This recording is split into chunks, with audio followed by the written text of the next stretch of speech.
그러므로 너희는 크게 힘써 모세의 율법책에 기록된 것을 다 지켜 행하라. 그것을 떠나 우로나 자로나 치우치지 말라. 너희 중에 남아있는 이 민족들 중에 들어가지 말라. 그들의 신들의 이름을 부르지 말라. 그것들을 가르쳐 맹세하지 말라. 또 그것을 섬겨서 그것들에게 절하지 말라. 오직 너희의 하나님 여호와께 가까이 하기를 오늘까지 행한 것 같이 하라. 아멘. 사람은 누구를 가까이 하느냐에 따라서 성공하기도 하고 실패하기도 합니다. 그래서 잘하는 사람과 같이 있으면 잘하게 됩니다. 우리나라에 한창 그 바둑계를 보게 되면 바둑을 공부하기 위해서 저기 일본에 가서 좋은 스승을 만나는 거예요. 그래서 예전에 조은현이라든가 아니면은 또 이창호, 조치훈 이런 분들이 바로 이렇게 좋은 스승을 만났어요. 권투도 이렇게 세계 챔피언이 되려면 세계 챔피언의 스파링 상대가 되면 얻어 터지다가도 챔피언 된다고 합니다. 세상을 살할 때도 이제 권력의 구도를 보게 되면 좋은 분을 만나게 되면 그분과 함께 영광을 누릴 수 있습니다. 근데 그분의 권력이 추락하면 자기도 추락하게 되는 거예요. 누구를 만나냐에 따라서 성공하기도 하고 실패하기도 합니다. 부모는 자녀가 다 잘 되길 원합니다. 그래서 어렸을 때부터 학원에를 보냅니다. 미술학원, 음악학원, 영어학원, 수학학원 다 잘 되길 원하는 부모의 마음이 하나님의 마음도 마찬가지입니다. 주 예수의 보혈로 말미암아 택함받은 하나님의 자녀가 잘 되길 원하는 겁니다. 목회자도 그렇습니다. 하나님께 위임받아 여러분의 말씀을 전하고 양육하는 목회자의 마음도 성도들이 잘 되길 원하는 거예요. 자, 그러면 오늘 본문의 말씀은 어떤 말씀이냐? 모세에 들려서 이스라엘 백성들에게 가나안 땅을 이렇게 정복하고 나서 마지막 세상을 떠나기 전에 이스라엘 백성이 유언하는 이 여호수아의 유언적인 설교입니다. 여호수아서 23장과 24장은 바로 유언과 같은 설교인데 여기서 무슨 말씀하냐면 여호와를 친근히 하라, 가까이 하라고 말씀합니다. 이제 한 두 군데 말씀을 보면은 여호수아서 22장 5절 말씀 우리 한번 읽어보겠습니다. 시작. 오직 여호와의 종 모세가 너에게 명령한 명령과 율법을 반드시 행하여 너희 하나님 여호와를 사랑하고 그의 모든 길로 행하며 그의 계명을 지켜 그에게 친근히 하고 너희 마음을 다하며 성품을 다하여 그를 섬길지니라 하고. 아멘. 그게 친근히 하고 이렇게 했어요. 개역 한글 글에 여호수아서 23장 8절 말씀 한번 보겠습니다. 시작. 오직 너희 하나님 여호와를 친근히 하기를 오늘까지 행한까지 하라. 아멘. 친근히 하라. 왜 두 번이나 이렇게 반복해서 친근히 하라고 했을까? 여호와 하나님 친근히 하면, 가까이 하면 복이 있다고 말씀합니다. 자, 그러면 하나님을 친근히 한다, 가까이 한다는 뜻은 무슨 말씀이냐면 그분과 함께 할 수 있는 시간을 낸다는 거예요. 우리 하나님을 정말로 사랑하고 가까이 하려면 시간을 내는 겁니다. 연애한 사람들을 보게 되면요, 서로 너무 같이 있고 싶어 합니다. 그래서 남자가 여자를 집 앞에까지 데려다 줬는데 또 이 사랑하는 사람을 그냥 보내게 하셔서 또 신랑 집까지 갔다리 하다가 저녁을 지새우는, 좋아하는 사람은 그분을 시간을 내는 겁니다. 우리 성도들이 새벽에 나와서 이렇게 깨어서 기도하는 것도 사랑하기 때문 아닙니까? 밤을 새워서 철하기도 한 것도 사랑하기 때문에 하는 거예요. 그래서 우리가 가까이 한다고 하는 것은 시간을 내는 걸 말합니다. 두 번째는 우리가 주님이 기뻐한 일을 같이 동참하는 걸 말합니다. 제가 아는 사모님은 아주 부잣집 딸이었는데 목사님을 만났어요. 전도사, 가난한 전도사인데 그들만 사랑하기 때문에 자기의 직장도 버리고 고난의 길을 갑니다.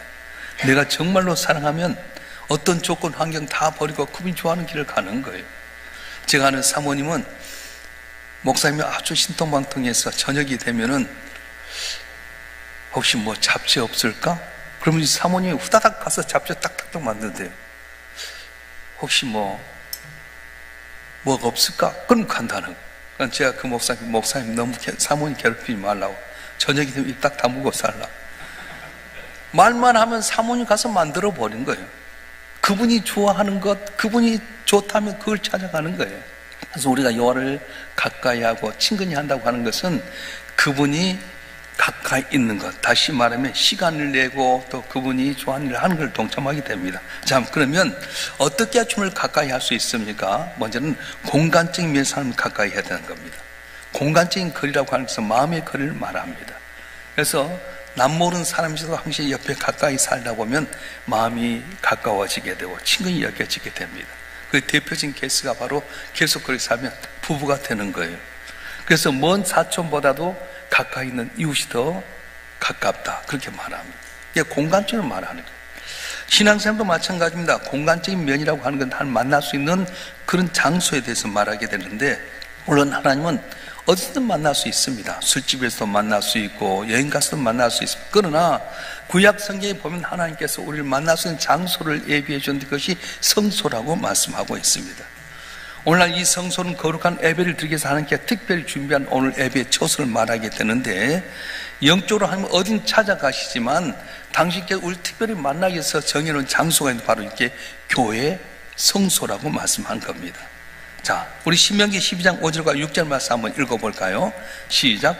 오직 너희의 하나님 여호와께 자기의 이름을 두시려고 너희 모든 지파 중에서 택하신 곳인 그 계실 곳으로 찾아 나아가서 너희의 번제와 너희의 제물과 너희의 11조와 너희 손의 거제와 너희 소원제와 낙헌 애물과 너희 소와 양의 처음 난 것들을 너희는 그리로 가져다가 드리고. 아멘. 오직 너희 하나님 여호와께 자기 이름을 두시려고 너희 모든 지파 중에 택하신 곳인 그곳에 찾아 나가서 이렇게 말씀하셨어요. 우리가 집에서도 예배 드릴 수 있고요, 어디선지 주님을 찾아갈 수 있습니다. 그런데 특별히 정해놓은 장소에서 와서 예배 드리면 내가 이곳에 와서 너를 만나려고 말씀하셨습니다. 그러니까 여러분이 멀더라도 힘들더라도 성소에 찾아온 것을, 교회 오는 것은 주님을 가까이 하기 위함인 줄 믿습니다. 오늘 여러분 한 분 한 분 주님을 가까이 나온 여러분에게 놀라운 복을 줄 줄 믿습니다. 주실 줄 믿습니다. 두 번째는 시간적인 면에서 주님을 가까이 해야 돼요.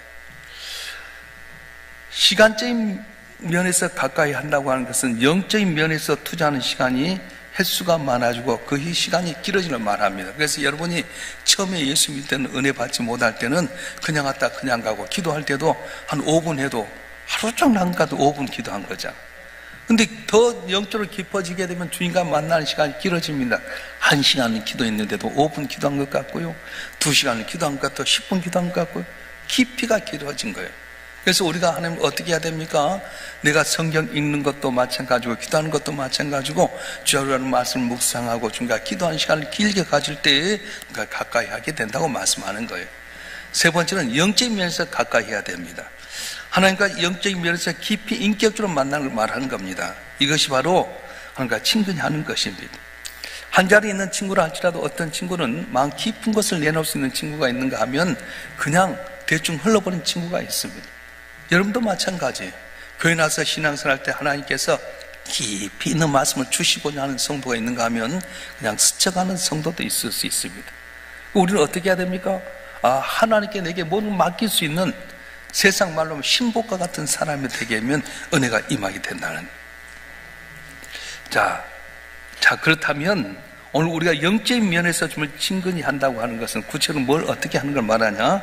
말씀을 지켜라, 이렇게 말씀하시다. 따라서 말씀을 지켜라. 말씀을 지켜라. 오늘 보면 여호수아 3장 6절 말씀 다 같이 한번 읽어보겠습니다. 시작. 그럼 너희는 크게 힘써 모세의 율법책에 기록된 것을 다 지켜 행하라. 그걸 떠나 우로나 좌로나 치우치지 말라. 아멘. 우리가 하는 인격적으로 만난 비결은 뭐냐면 말씀을 그대로 지킨다고 하는 거예요. 여러분 정말 주님을 사랑합니까? 하는 말씀을 듣기만 하고 흘러버린 것이 아니라 지킬 때에 사랑하는 표징이 되고요, 그 기적이 나타나게 된다는 것입니다. 1896년 글래스고 대학은 아프리카 선교사 데이비드 리빙스턴에게 법학 박사 학위를 이렇게 수여하게 됩니다. 그리고 박사학위를 끝나고 난 다음에 또 아프리카에 갈 거냐고 물어봤더니 리빙스턴은 사자에게 물려서 어깨가 너덜너덜한 어깨를 가지고 이렇게 말했습니다. 내가 너에게 분부한 모든 걸 지켜내는 행할 가르쳐 지키게 하라. 볼지어다 내가 세상 끝내가 내와 항상 함께 있으리라. 이 말씀은 온갖 어려움이 있을 때 나를 지켜준 힘이 되었습니다. 세상 끝날까지 내가 너희와 항상 함께 하리라. 볼지어다 너는 모든 것을 가르쳐 지키게 하는 말씀이 있어서 나는 아프리카를 다시 돌아갑니다. 그렇게 이야기했습니다. 선교할 때 사자에 물려서 다 죽을 뻔했던 그런 자리지만 무수하지 않습니다. 정말로 주님을 사랑하기 때문에 그의 말씀을 따라서 세상 모든 사람을 구원받기 위해서 그는 아프리카로 돌아간다고 그렇게 고백했습니다. 우리가 영적에서 하나님과 가장 가까이 간 길 중 하나는 말씀을 순종하는 거예요. 기적은 언제 일어납니까? 순종할 때 일어납니다. 밤이 맞도록 그물질했지만 빈 그물이었던 이 베드로 갈등 속에 있었지만은 깊은 곳에 가서 그물 내리라 할 때 순종함으로 말미암아 그물 찢어질 만큼 잡히게 되었던 것처럼 오늘도 주님과 인격적인 깊은 교제를 갖고 승리한 비결은 뭐냐? 순종하는 거라는 거예요.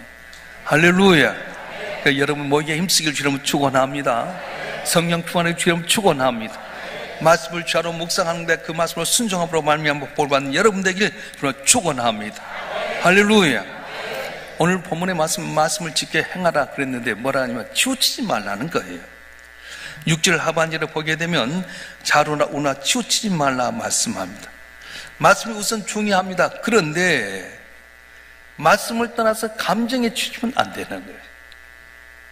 우리가 살아가면서 감정에 너무 치우친다거나 아니면 너무 지성에 치우친다거나 너무 은사에 치우치면 안 됩니다. 정발란스를 가야 돼요. 자로나 우나 치우치지 말아라. 오직 주의 말씀 가운데서 오직 그것만 바라보고 나갈 텐데 언제나 이성에 치우칠 때 있고 감성에 치우칠 때 있고 너무 은사주로 치우치면 좋은 것 같지만 한쪽에 치우치면 어렵습니다. 그래서 저희가 장로신학대학교 다닐 때 교훈이 뭐냐, 경건과 학문이에요. 너무 은사 짐승을 가도 안 돼요. 경건해라. 또 학문을 가져라. 그러면 은사 받는 거 중요하지만 학문이 없으면 안 되잖아요. 김사한 목사님 우리들에게 했던 말씀은 은사를 받을 때 잘 배워서 해라. 작두무당같이 막 불부터가 받아서 올라가면 낯선 이 도끼 다리 설 수는 있지만 규모가 없잖아요. 그러니까 여러분 한 분 한 분도 은사 받을 때 말씀만 해서 잘 받아 절제해야지. 절제 못하고 함부로 방을 아무데나 하면 어렵지 않습니까? 오늘 주신 말씀은 너의 말씀을 지켜 행하라. 좌우나 우나 치우치지 말라고 말씀하시죠. 특별히 중요한 것은 이방신을 섬기지 말라고 말씀합니다. 우리 여호수아서 23장 7절 말씀 한번 읽어보겠습니다. 여호수아서 23장 7절 말씀 시작. 너희 중에 남아있는 이 민족들 위에 들어가지 말라. 그들의 신들의 이름을 부르지 말라. 그것들을 가르쳐 맹세하지 말라. 또 그것을 섬겨서 그때에 전하지 말라. 아멘.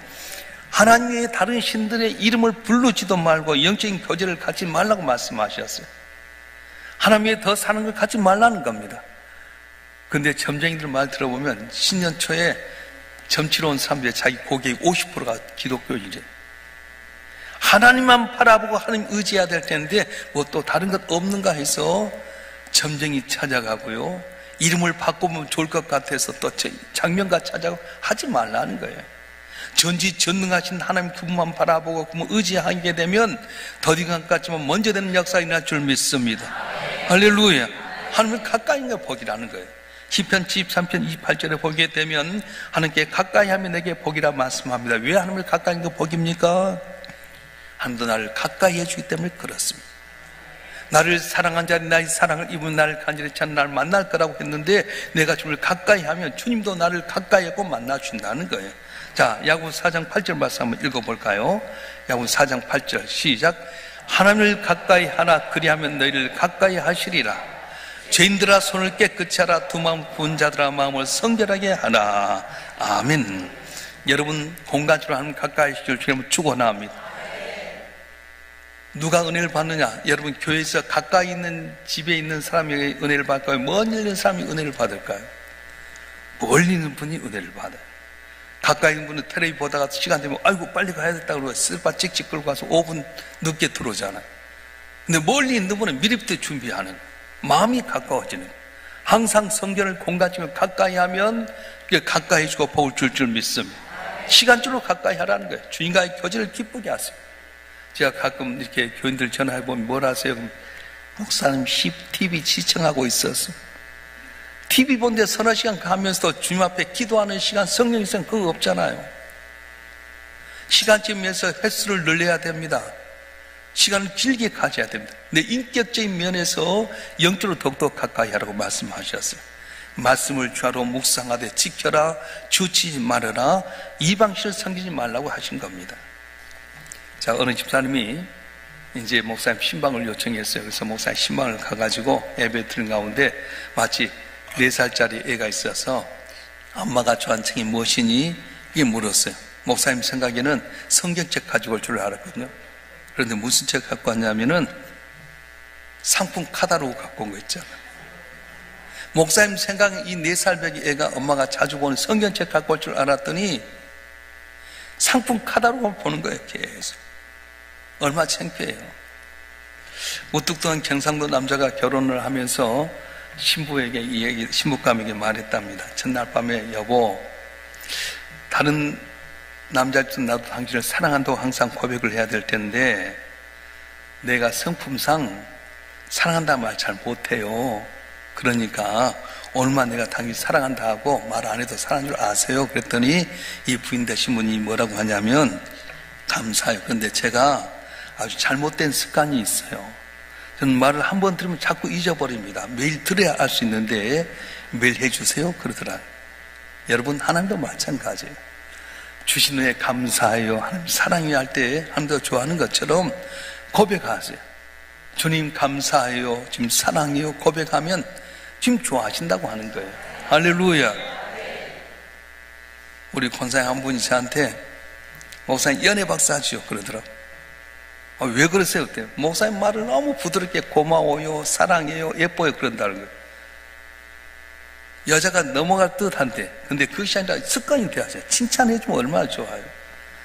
사랑해요, 고마워요, 너무 예뻐요, 우리 교인이 제일 예뻐요. 그래야지 다른 교인은 예쁜데 우리 교인은 왜 안 예쁘나 그럼 실증 나지 않아요. 자, 앞뒤로 잘 오면서 너무나도 존경합니다, 사랑스럽습니다 한번 이야기해봐요. 네, 앞뒤로 좌우로 너무너무 예쁘고요, 사랑하고요. 정말 우리 교인 같은 교인이 없잖아요. 할렐루야. 오늘 한 날 여러분 한 분 한 분이 오늘 주신 말씀을 하나님을 가까이 할 때 하나님도 가까이에서 복을 받는 여러분 되길 지금 축원합니다. 축원합니다. 이 시간 주신 말씀 붙들고 우리 같이 주여 삼창하고 통수로 기도하겠습니다.